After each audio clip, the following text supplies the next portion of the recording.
नमस्कार दोस्तों, मेरा नाम है शुभम चक्रवर्ती। मैंने इस चैनल को शुरुआत की है क्रिकेट के बारे में बात करने के लिए, क्योंकि मुझे ऐसा लगता है कि बहुत सारे ऐसे प्लेटफॉर्म्स हैं जिनमें क्रिकेट की बातें होती है, लेकिन शायद हम उनसे एग्री नहीं करते, हम उनको कमेंट करते रहते हैं, बट हमारी बातें नहीं सुनी जाती। तो मैं थोड़ा अनहर्ड फील करता हूँ। मुझे ऐसा लगा कि ये फीलिंग शायद बहुत लोगों के अंदर होगी, तो मैंने अपना ये चैनल शुरुआत किया अपने लिए और आप लोगों के लिए। जैसे ही मेरे इस चैनल में 500 फॉलोअर्स हो जाएंगे, मैं एक रूम खोलूँगा जिसमें आप सभी आ सकते हैं। आप लोग अपने अपने राय प्रकट कर सकते हैं, डिस्कस कर सकते हैं without any harsh language. Controversies के लिए ये चैनल बिल्कुल भी नहीं है। ये हम अपने प्लेयर्स के लिए और अपनी बातें सामने रखने के लिए हम यहाँ पर ये अपॉर्चुनिटी खोलेंगे। तब तक एवरी डे मैं अपनी गेम की एनालिसिस दूंगा। अगर आपको समझ आती है, अगर आपको अच्छी लगती है तो प्लीज़ लाइक करिएगा, सब्सक्राइब करिएगा, शेयर करिएगा और साथ मिलकर हम ये चैनल को बनाएंगे।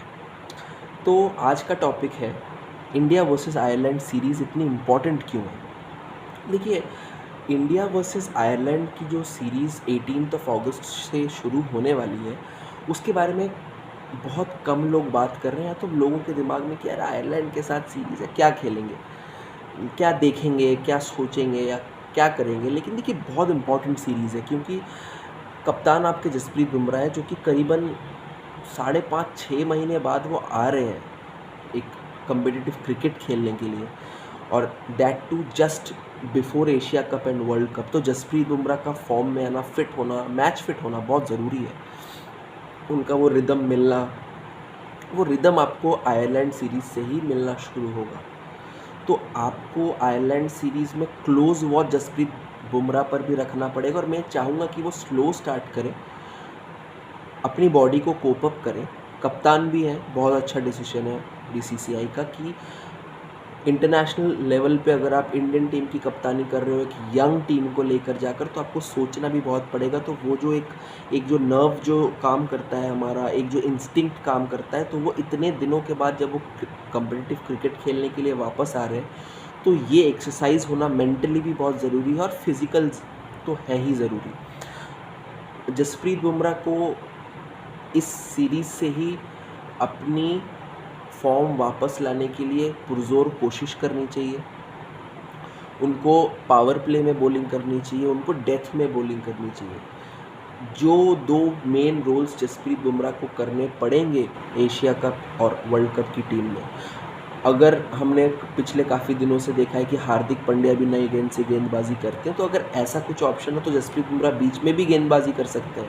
वैसे तो मेरे हिसाब से उनको नए बॉल से गेंदबाजी करनी चाहिए, क्योंकि उनके पास वो ज़िप है, वो दोनों तरफ की स्विंग है, जो कि फिट बुमराह कर सकते हैं। लेकिन डेथ में आपको बुमराह की कोई रिप्लेसमेंट नहीं मिलेगी, क्योंकि जसप्रीत बुमराह जब से गए हैं, हमने हमेशा लास्ट पावर प्ले में, जहाँ पर 5 फील्डर बाहर होते हैं ओडीआई क्रिकेट में या तो टी20 क्रिकेट की अगर बात करें, तो हमने बहुत सारे रन्स हमने दिए हैं। और एवरेज अगर आप पिछले 1 से 1.5 साल का निकालें, तो हमने लास्ट के 10 ओवर में 9.5 की इकोनॉमी से 95 रन मिनिमम दिए हैं, अगर आप एवरेज की बात करें तो इस चीज़ में कमी करने के लिए जसप्रीत बुमराह का रहना, जसप्रीत बुमराह की यॉर्कर्स का, उनके स्लोअर वंस का, और उनकी स्लोअर वन मेरे हिसाब से इस वक्त पे वर्ल्ड क्रिकेट में अगर आप पेस बॉलर की बात करें तो उनकी स्लोअर वन सबसे अच्छी है। क्योंकि जसप्रीत बुमराह की एक गेंद यॉर्कर पे 148 पर भी जा सकती है, और अगली ही गेंद 125 पर बिल्कुल गुड लेंथ वाले एरिया में भी ऑफ कटर जा सकती है। तो जसप्रीत बुमराह स्टैंड आउट करते हैं, उनके लाइन, उनके लेंथ्स, उनकी बाउंसर की जिप, उनके स्लोअर बॉल वेरिएशंस, जो कि आज के मॉडर्न डे क्रिकेट में लास्ट के ओवरों में बहुत ज़्यादा ज़रूरी होती है। और देखिए, 5 फील्डर बाहर है, तो अगर आप प्लेस करते हो that is an advantage for the fielding team. लेकिन आज की जो क्रिकेट हो चुकी है, उस वक्त पे हमें बेसिकली पावर प्लेयर्स खेलते हुए दिखते हैं, जो अगर उनके पास बॉल आती है तो वो बाउंड्री को क्लियर कर देते हैं। तो वहाँ पर जसप्रीत बुमराह का कोई रिप्लेसमेंट नहीं है। तो ये सीरीज़ इसलिए बहुत ज़्यादा इम्पॉर्टेंट है। एशियन गेम्स के लिहाज से भी ये सीरीज़ बहुत इंपॉर्टेंट है, क्योंकि आपके एशियन गेम्स के ऑलमोस्ट सारे प्लेयर्स ही इस सीरीज़ को खेलने के लिए आए हैं।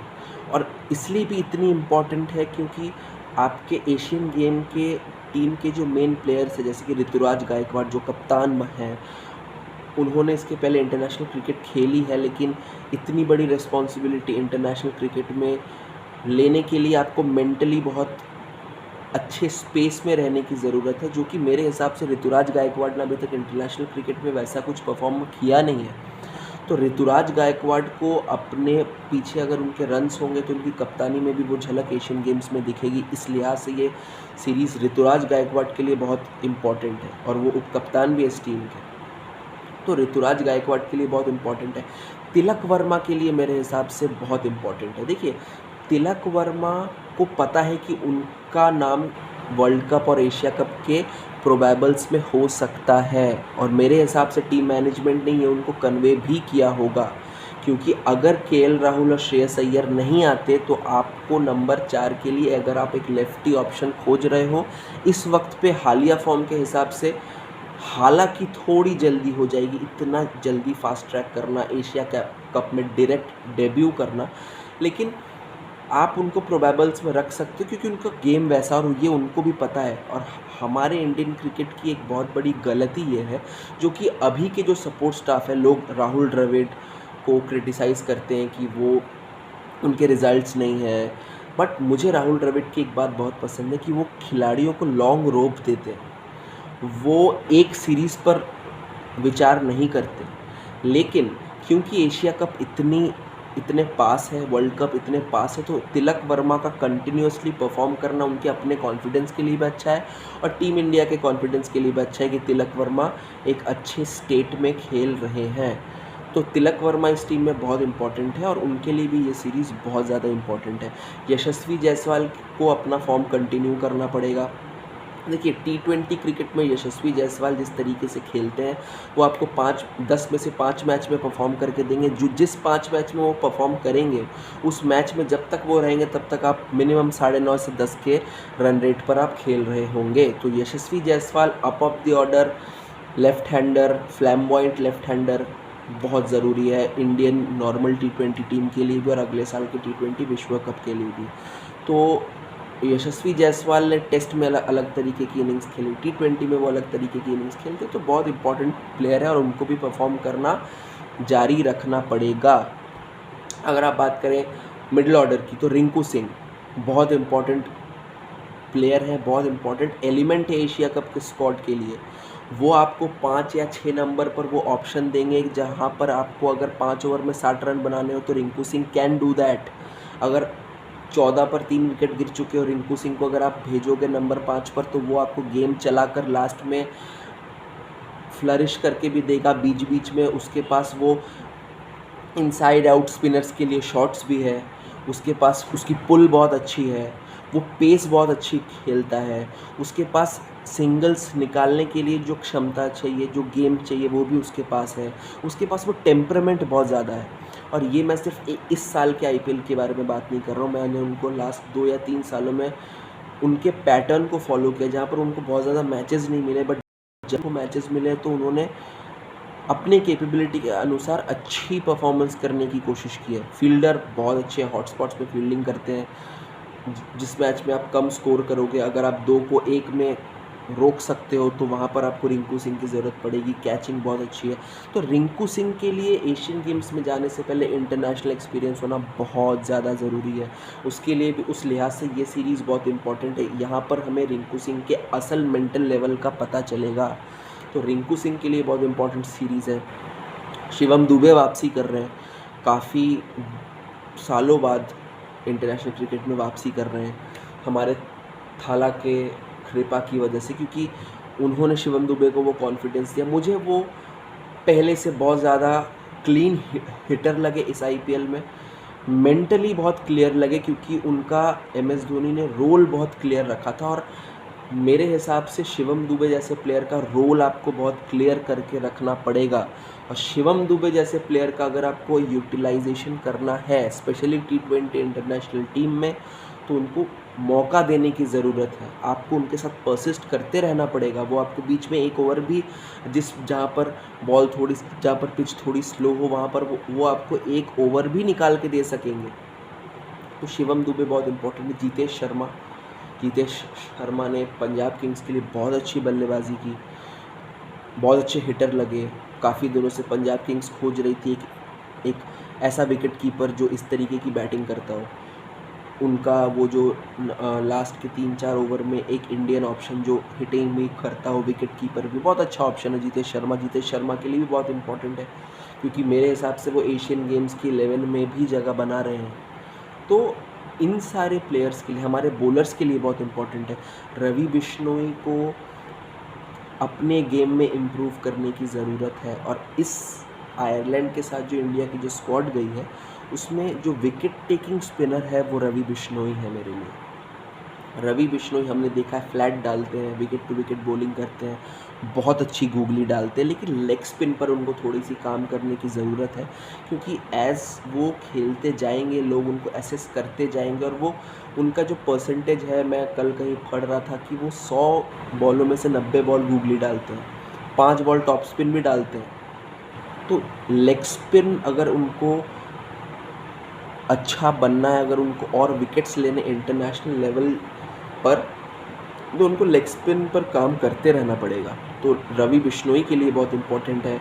आयरलैंड में बाउंड्रीज भी छोटी है, तो वहाँ पर वो किस तरीके से बॉलिंग करेंगे, किस तरीके से वो विकेट्स लेंगे, क्योंकि मिडिल ओवर्स में वो कैचिंग में भी, आउटफील्ड में भी विकेट्स लेते हैं, तो यहाँ पर बाउंड्रीज छोटी है, तो वो किस तरीके की बॉलिंग करेंगे। बहुत अच्छा लर्निंग कर्व है रवि बिश्नोई के लिए। वॉशिंगटन सुंदर चोट से वापस आ रहे, रिसेंटली देवधर ट्रॉफी में जो विनिंग टीम थी उसके हिस्सा थे, वहाँ पर भी अच्छी बॉलिंग की थी उन्होंने रियान पराग को, उस वक्त पर रियान पराग बहुत अच्छा खेल रहे थे, तो 87 पर उनको आउट किया था। वॉशिंगटन सुंदर आपके पावर प्ले के गेंदबाज हैं। वॉशिंगटन सुंदर को मैं विकेट टेकिंग कैपेबिलिटी पे मुझे लगता है कि वो थोड़े से कम है, लेकिन उनकी जो सबसे अच्छी स्किल है, और वो कितने इसीलिए इतने डिमांडिंग प्लेयर भी है, क्योंकि उनकी बैटिंग बहुत अच्छी है। टेस्ट में बहुत ही परफेक्ट टेक्निक के साथ खेलते हैं। T20 में अभी तक मैंने उनकी उतनी इम्पैक्टफुल इनिंग्स देखी नहीं है, लेकिन वॉशिंगटन सुंदर आपको पावर प्ले में 2 ओवर्स में 10 रन निकाल के, क्योंकि विकेट टू विकेट बॉल करते हैं, तो अगर रन्स नहीं आ रहे होते तो बैट्समैन उनको अटैक करने जाते हैं, वहाँ पर उनको विकेट्स मिल जाते हैं। तो वॉशिंगटन सुंदर के लिए भी बहुत इंपॉर्टेंट टूर्नामेंट है ये सीरीज़ है। सो आपको इंडिया आयरलैंड सीरीज़ पर बहुत ही क्लोज वॉच रखनी पड़ेगी, और मेरे हिसाब से अगर आप देखो तो ये जो टीम जा रही है ये आपकी आने वाली टीम है। आपको यहाँ पर करीबन 4 से 5 लड़के डेब्यू करेंगे सर, तो आपको समझना पड़ेगा, आपको ये दिमाग में रखना पड़ेगा कि इस सीरीज़ का सिग्निफिकेंस कितना। देखिए, इंडिया पाकिस्तान एशिया कप हम बहुत डिटेल में बात करेंगे। मेरे पास मैंने प्लेयर टू प्लेयर मार्किंग की है, ठीक है, तो इस बारे में अगले वीडियो में बात करेंगे। बहुत ही अच्छी वीडियो बनेगी, बहुत ही डिटेल्ड वीडियो बनेगी। बट इस वीडियो के लिए इतना ही। अगर आपको अच्छा लगा तो प्लीज़ लाइक करिएगा, सब्सक्राइब करिएगा, शेयर करिएगा। 500 फॉलोअर के बाद सब साथ बैठेंगे, बातें करेंगे, एक साथ ग्रो करेंगे। Thank you.